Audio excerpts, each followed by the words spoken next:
इस वक्त की दोस्तों तमाम बेहद बड़ी खबरें, मुख्य समाचार आप लोगों के लिए लेकर के आए हैं दोस्तों, जहां पर एक एक करके चलेंगे तमाम बेहद बड़ी खबरें, मुख्य समाचार आप तक आगे इसी वीडियो के माध्यम से पहुंचाएंगे। इसलिए लगातार हमारे साथ आगे इसी वीडियो में दोस्तों बने रहिएगा। तो वहीं दोस्तों खबरों की तरफ बढ़ने से पहले अगर आप लोग भी इंडिया गठबंधन और राहुल गांधी के समर्थन में खड़े हैं तो अभी इस वीडियो को लाइक कीजिएगा और कमेंट बॉक्स में कमेंट कीजिएगा #WeSupportIndia। पहली बड़ी खबर बताते चलें।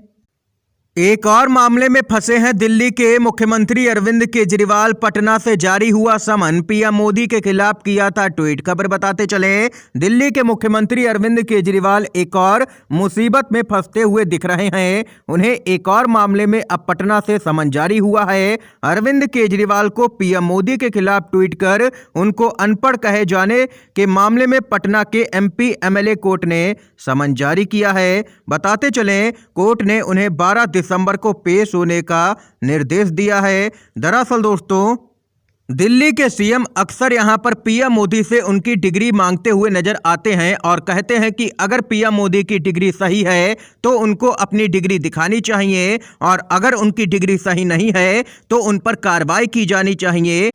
और वहीं दिल्ली के सीएम अरविंद केजरीवाल लगातार कई रैलियों में यह भी मांग करते हैं देश की जनता से कि देश की जनता को पढ़े लिखे नेताओं को वोट करना चाहिए। और ये यहां पर मामला सामने निकल के आया है दोस्तों। आप लोग केजरीवाल की तमाम बातों से सहमत हैं या नहीं, अपनी राय भी कमेंट बॉक्स में बताइएगा। एक और अपडेट की तरफ बढ़ते हैं।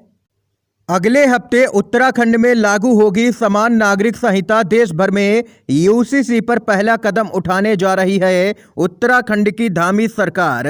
उत्तराखंड अगले सप्ताह समान नागरिक संहिता यानी कि UCC लागू करने वाला देश का पहला राज्य बनने जा रहा है।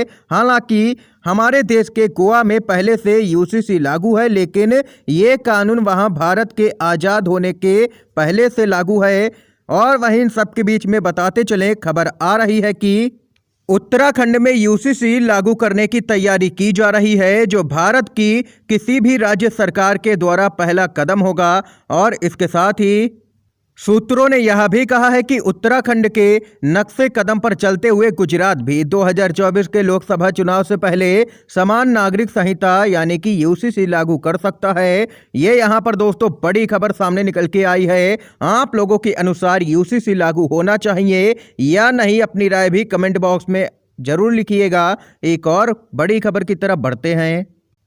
कमलनाथ ने दे दी है अफसरों को खुली चेतावनी। कहा बस 6 दिन बचे हैं, किसी को भी नहीं बख्शेंगे। जो भी अधिकारी बीजेपी के कार्यकर्ता की तरह काम कर रहे हैं सबसे निपट लिया जाएगा। मध्य प्रदेश के पूर्व मुख्यमंत्री और कांग्रेस के वरिष्ठ नेता कमलनाथ ने एक चुनावी सभा के दौरान निवाड़ी जिला प्रशासन को अगले 5 वर्षों के बारे में सोचते हुए कार्रवाई करने की चेतावनी दी है।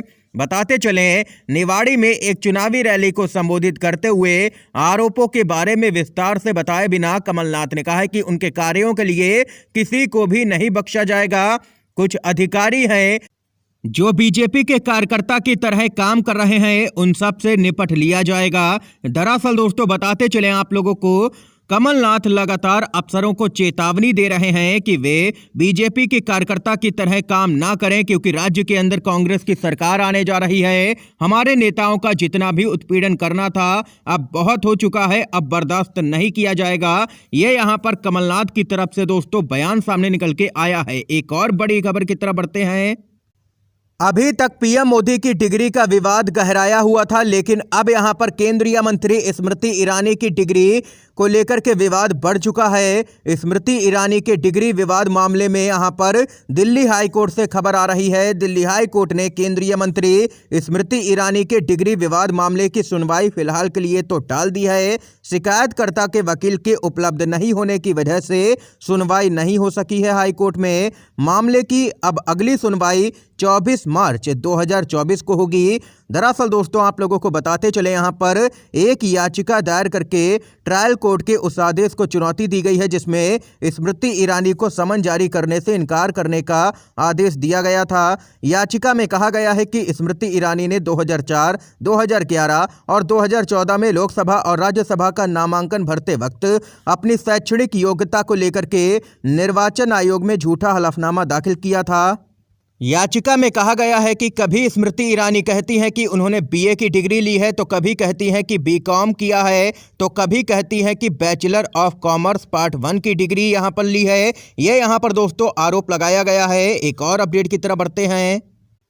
बड़ी खबर सामने निकल के आ रही है। एक तरफ जहां चुनावी बॉन्ड का मामला सुप्रीम कोर्ट में है और बीजेपी पर आरोप लग रहा है कि इस योजना के जरिए ताबड़तोड़ यहां पर कमाई की गई है। पार्टी की तरफ से कई उद्योगपतियों से चंदा लिया गया है, वो भी गुमनामी तरीके से, इसकी भी कोई जानकारी नहीं है। 95% चंदा भाजपा को अकेले मिला है और वहीं भाजपा पर आरोप भी लगता है कि भाजपा चुनावों में पैसे को यहां पर पानी की तरह बहाती है। इन सब के बीच में नितिन गडकरी बोले, लोकसभा चुनाव के दौरान प्रचार के लिए बैनर का नहीं बल्कि सोशल मीडिया का इस्तेमाल करेंगे। लोगों के बीच में रैली करने से भी नितिन गडकरी का कहना है कि वे बचेंगे। वे यहां पर किसी से भी वोट मांगने नहीं जाएंगे, जिसको भी देना है वो वोट करेगा। केंद्रीय मंत्री नितिन गडकरी ने कहा है कि सामाजिक उत्थान के लिए उनका काम और जमीन से जुड़ा रवैया उन्हें अपने निर्वाचन क्षेत्र में जीत हासिल करने में मदद करेगा। ये यहां पर नितिन गडकरी की तरफ से बयान आया है। दोस्तों एक और बड़ी खबर जान लेते हैं। राहुल गांधी का मोदी सरकार पर नया हमला। कहा, प्रधानमंत्री लाखों का सूट पहनते हैं और मैं सिर्फ सफेद टी शर्ट। खबर बताते चलें, मध्य प्रदेश में चुनावी घमासान के बीच में कांग्रेस के नेता राहुल गांधी ने मध्य प्रदेश में पीएम मोदी के पहनावे को लेकर के कटाक्ष किया है। राहुल गांधी ने कहा है कि प्रधानमंत्री लाखों रुपए के सूट पहनते हैं, लेकिन मैं सिर्फ सफेद टी शर्ट पहनता हूं। बताते चलें, रैली को संबोधित करते हुए राहुल गांधी ने कहा है कि मैंने पीएम मोदी का भाषण सुना। वह हर भाषण में हर जगह कहते थे कि मैं ओबीसी समुदाय से हूं। वह बार बार यह कहकर के प्रधानमंत्री बन गए, लेकिन जब ओबीसी को हक देने की बात आती है तो मोदी पीछे हट जाते हैं। इसके साथ ही राहुल गांधी ने केंद्र सरकार पर निशाना साधते हुए कहा है कि इस सरकार की नीतियों की वजह से छोटे व्यापारी पूरी तरह से तबाह हो गए हैं, उनके व्यापार चौपट हो गए हैं। आप लोग राहुल गांधी के बयान से सहमत हैं तो वीडियो को लाइक कीजिएगा। एक और अपडेट की तरफ बढ़ते हैं। सरकार बनी तो सेना में अग्निवीर भर्ती बंद करेंगे। अखिलेश यादव का लोकसभा चुनाव के लिए जनता से बड़ा वादा। जी हां दोस्तों, समाजवादी पार्टी के प्रमुख और पूर्व मुख्यमंत्री अखिलेश यादव ने अग्निवीर योजना को लेकर के एक बड़ा बयान दिया है। उन्होंने कहा है कि सत्ता में आए तो इस योजना को खत्म कर देंगे। अखिलेश यादव ने कहा है कि 2024 के घोषणा पत्र में समाजवादी पार्टी इसे शामिल करेगी।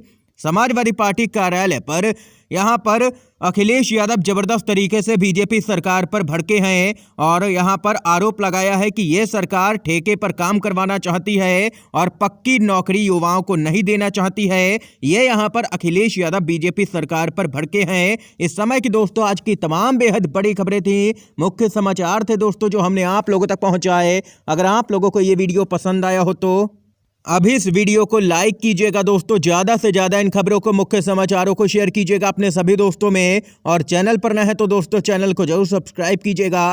वीडियो देखने के लिए आप सभी दोस्तों का बहुत बहुत धन्यवाद। जय हिंद, जय भारत।